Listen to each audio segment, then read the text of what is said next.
Ibigay ang hilig ng walang ligalig. Ngayong araw, iba ang aming trip, food trip. Kaya from this to this.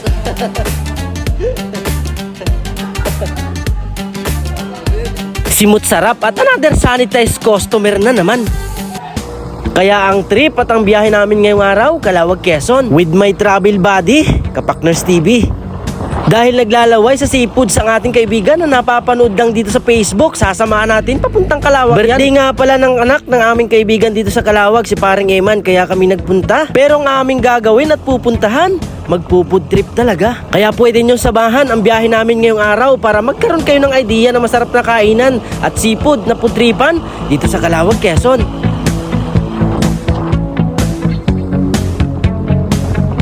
Dito na kami ngayon sa Calauag, Quezon. Dumating kami ng alas 9.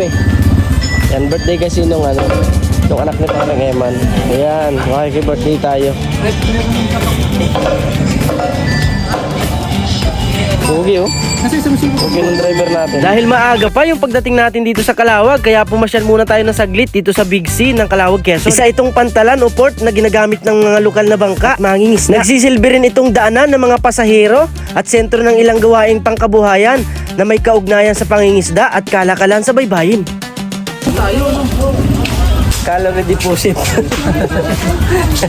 Kaya so, punta kami sa Kampay Bistro at yan nagugutom na daw. Dakro naman natin eh.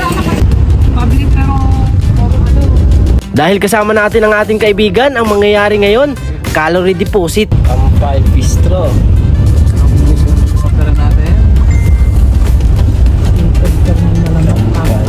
Punta naman.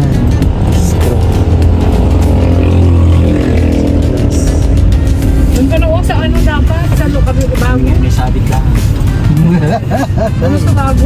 Mag-date po yung mag-asawa. Kami po yung extra na salid pusa. Makay payo. Kami ngayon sa Kampay Bistro, seafoods dito sa Calauag, food tripan. Ang Kampay Bistro ay isang kilalang seafood restaurant sa Calauag, Quezon. Kilala ito sa sariwa at masarap na seafood dishes. Komportable ang ambience na bagay para sa pamilya, barkada o espesyal na okasyon. May mataas itong rating mula sa mga customer na pumupuri sa kalidad ng pagkain, serbisyo at maayos na kapaligiran. Karaniwan itong bukas araw-araw mula alas 10:30 ng umaga hanggang alas 10 ng gabi.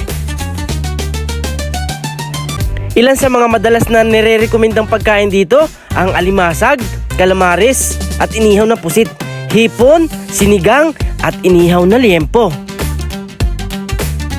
Cravings. Sticker po. Yun. Picture mo nga. Dami naman ako. Sobrate.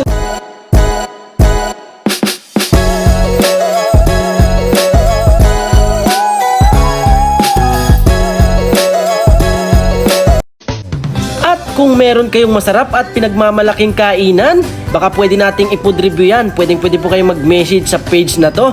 Maraming salamat. Maraming salamat din sa mga patuloy at walang sawang sumusubaybay sa kwento ng biyahe ko. Para sa marami pang mga kwento ng biyahe ko, huwag kalimutang mag-follow sa page na to. Salamat.